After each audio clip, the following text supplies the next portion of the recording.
Assalamualaikum warahmatullahi wabarakatuh. Perkenalkan, nama saya Muhammad Fahim dari SMK 1 Lumajang. Saya akan menceritakan sebuah cerita rakyat maling kundang.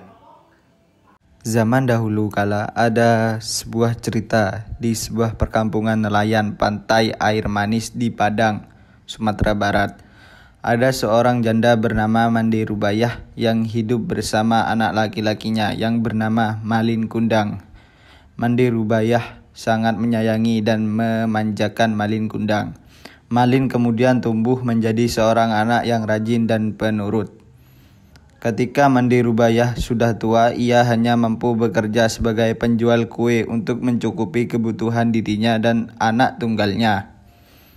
Suatu hari Malin jatuh sakit keras hingga nyawanya hampir melayang, namun akhirnya ia dapat diselamatkan berkat usaha keras ibunya.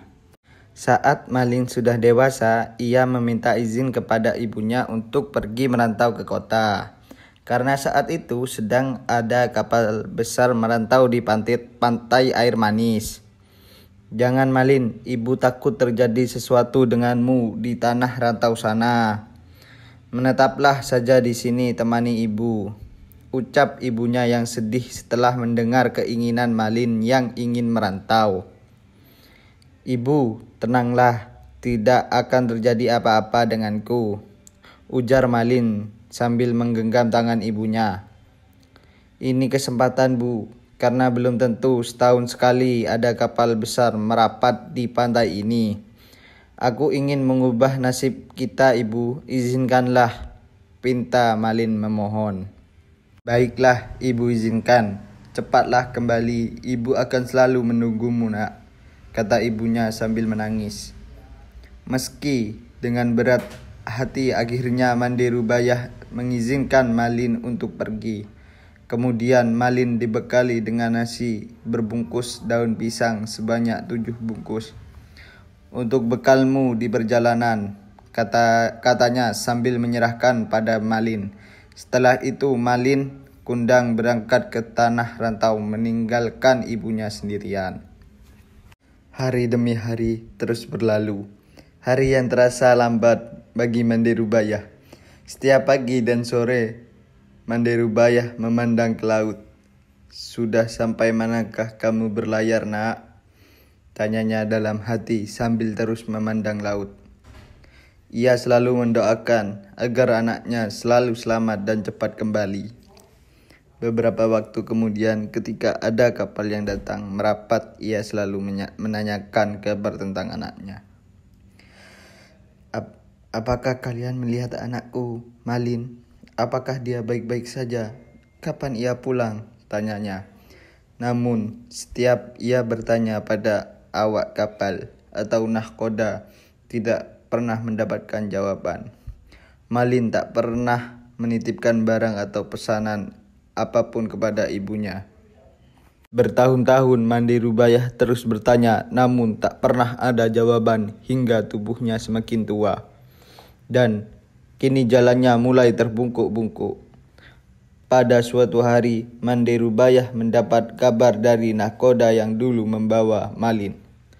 Nahkoda itu memberi kabar bahagia pada Mande Rubayah.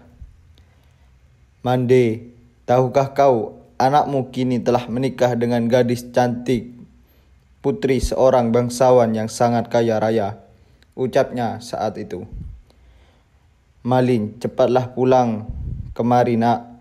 Ibu sudah tua." "Malin, kapan kau pulang?" rintihnya pilu setiap malam. Ia yakin anaknya pasti datang.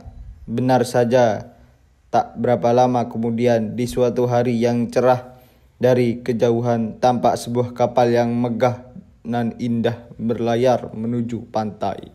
Penduduk desa mulai berkumpul. Mereka mengira kapal itu milik seorang sultan atau seorang pangeran. Mereka menyambutnya dengan gembira. Mande Rubayah amat gembira mendengar hal itu. Ia selalu berdoa agar anaknya selamat dan segera kembali menjenguknya.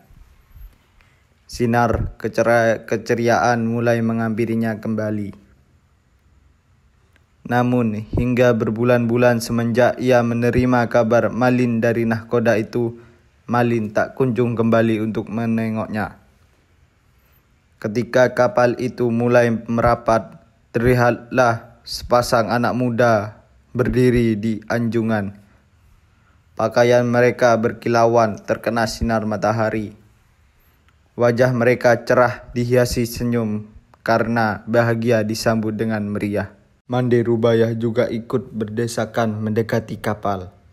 Jantungnya berdebar keras saat melihat lelaki muda yang berada di kapal itu. Ia sangat yakin sekali bahwa lelaki muda itu adalah anaknya, Malin Kundang. Belum sempat para sesepuh kampung menyambut, Ibu Malin terlebih dahulu menghampiri Malin. Ia langsung memeluknya erat Malin karena takut kehilangan anaknya lagi. "Malin, anakku, kau benar anakku kan?" katanya menahan isak tangis karena gembira.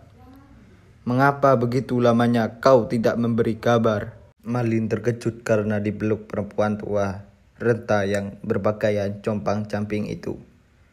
Ia tak percaya bahwa perempuan itu adalah ibunya. Sebelum dia sempat berbicara, istrinya yang cantik itu meludah dan berkata, "Perempuan jelek inikah ibumu? Mengapa dahulu kau bohong padaku? Bukankah dulu kau katakan bahwa ibumu adalah seorang bangsawan yang sederajat denganku?" ucapnya sinis. Mendengar kata-kata pedas istrinya, Malin Kundang langsung mendorong ibunya hingga berguling ke pasir. "Perempuan gila, aku bukan anakmu," ucapnya kasar. Mande Rubaiyah tidak percaya akan perilaku anaknya. Ia jatuh terduduk sambil berkata, "Malin, Malin anakku, aku ini ibumu nak. Mengapa kau jadi seperti ini nak?" Malin Kundang tidak memperdulikan perkataan ibunya. Dia tidak akan mengakui ibunya. Ia malu kepada istrinya. Melihat perempuan itu bersujud hendak memeluk kakinya, Malin menendangnya sambil berkata, "Hai perempuan gila, ibuku tidak seperti engkau, melarat dan kotor." Perempuan tua itu terkapar di pasir, menangis dan sakit hati. Orang-orang yang melihatnya ikut terpana dan kemudian pulang ke rumah masing-masing. Mande Rubaiyah pingsan dan terbaring sendiri. Ketika ia sadar, pantai air manis sudah sepi. Dilihatnya kapal Malin semakin jauh. Ia tak menyangka Malin yang dulu disayangi tega berbuat demikian. Hatinya perih dan sakit. Lalu tangannya diangkat ke langit. Ia kemudian berdoa dengan hatinya yang pilu. "Ya Tuhan, kalau memang dia bukan anakku, aku maafkan perbuatannya tadi. Tapi kalau memang dia benar anakku yang bernama Malin Kundang, aku mohon keadilanmu ya Tuhan," ucapnya pilu sambil menangis. Tak lama kemudian, cuaca di tengah laut yang tadinya cerah mendadak berubah menjadi gelap. Hujan tiba-tiba turun dengan terlambat-lambatnya.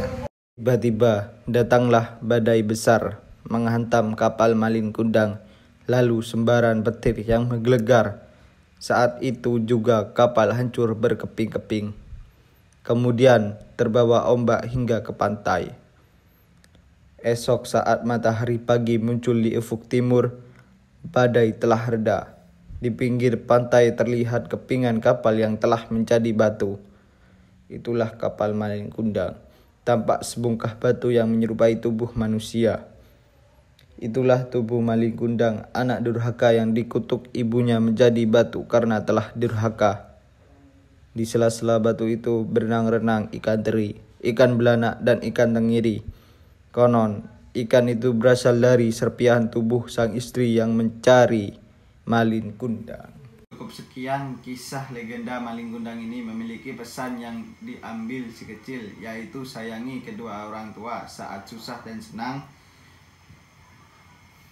Dan jangan melupakan jasa orang tua yang telah menyayangi dan mendidik dari kecil. Itulah dongeng anak dari Sumatera Barat, kisah Malin Kundang, si anak yang durhaka pada ibunya. Semoga bisa jadi pembelajaran yang untuk diceritakan ke anak-anak. Cukup sekian dari saya, Muhammad Fahim. Assalamualaikum warahmatullahi wabarakatuh.